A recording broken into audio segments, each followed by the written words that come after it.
Welcome to The Explainer. Today, we're talking about how to transform those dirty outdoor hardscapes without completely destroying them in the process.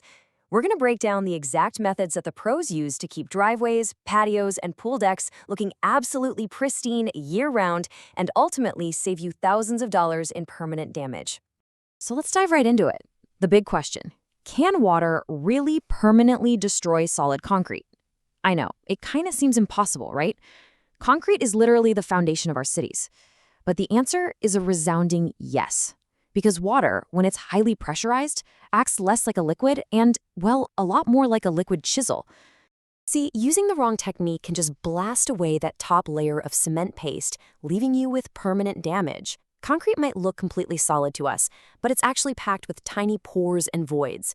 When your water stream is too powerful, you aren't just pushing the dirt around anymore. You're literally inducing surface erosion.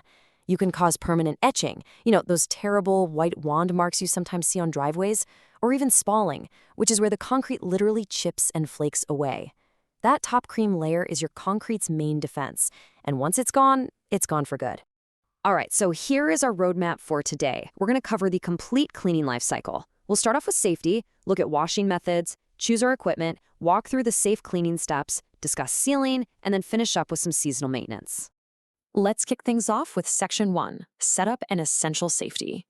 Look, before you even think about starting up any machinery, we absolutely have to talk about protecting yourself. These machines can cut through skin in a fraction of a second. OSHA guidelines emphasize watertight steel-toe boots, safety glasses, and NIOSH respirators, especially if you're dealing with mold. And please, whatever you do, never wear sneakers. A high-pressure stream can slice right through canvas and rubber, causing really severe water injection injuries. You definitely want long pants to protect your legs from flying debris, and that respirator is absolutely crucial to keep harmful mold spores out of your lungs. Moving right along to Section 2, Pressure versus Soft Washing. Okay, so the biggest misconception in hardscape maintenance, by far, is that maximum pressure equals maximum clean, and that is exactly how people ruin their property. Pressure washing uses forceful water for durable concrete and really deep stains. Soft washing, on the other hand, relies on chemicals and low pressure for delicate surfaces. If you've got deep-seated oil stains on a heavily cured driveway, pressure washing is your best friend. But for a delicate painted wood deck, vinyl siding, or porous stone covered in algae, you definitely want a soft wash. Let the chemicals do the heavy lifting so you don't have to rely on destructive force. And the evolution of soft wash chemicals has completely changed the game here. For organic growth like algae, specialized soft wash chemicals that break surface tension are just far safer and more effective than blasting away with water. Take products like Deck Clean, for example.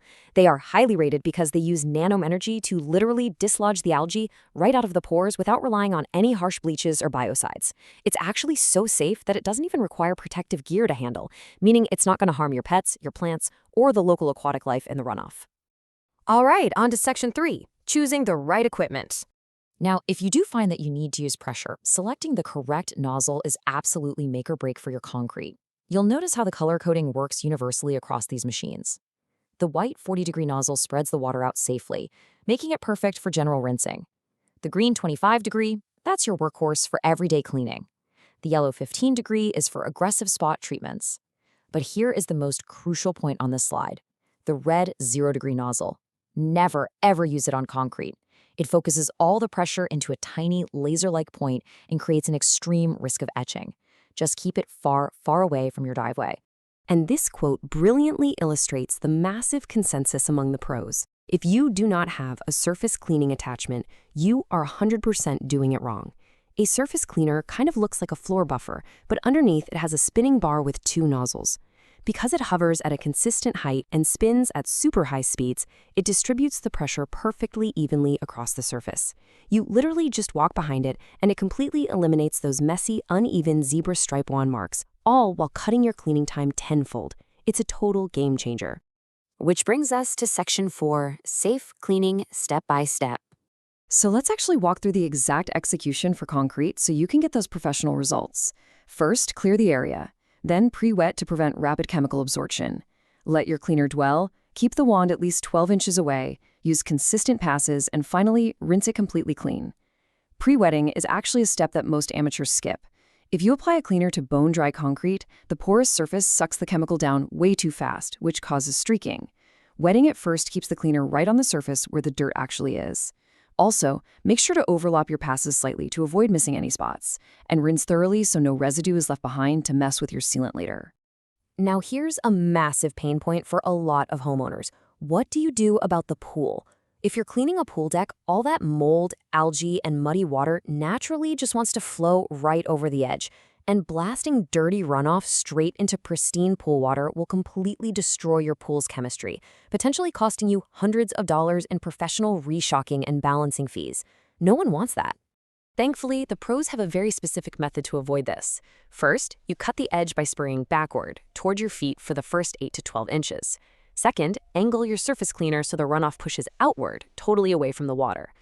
Now, it's pretty much inevitable that a little bit of dirt is going to get in, which is exactly why you need to keep the pool filter running, boost your free chlorine before you even start, and use a fine mesh leaf net to catch any solid debris. All right, the cleaning is done. Moving on to Section 5, sealing for maximum protection. Once your concrete is pristine, you really have to protect it. Leaving freshly cleaned concrete unsealed is kind of like washing your car and then just skipping the wax. It just invites the dirt right back in. For standard concrete, you're going to want a film-forming acrylic or urethane sealer.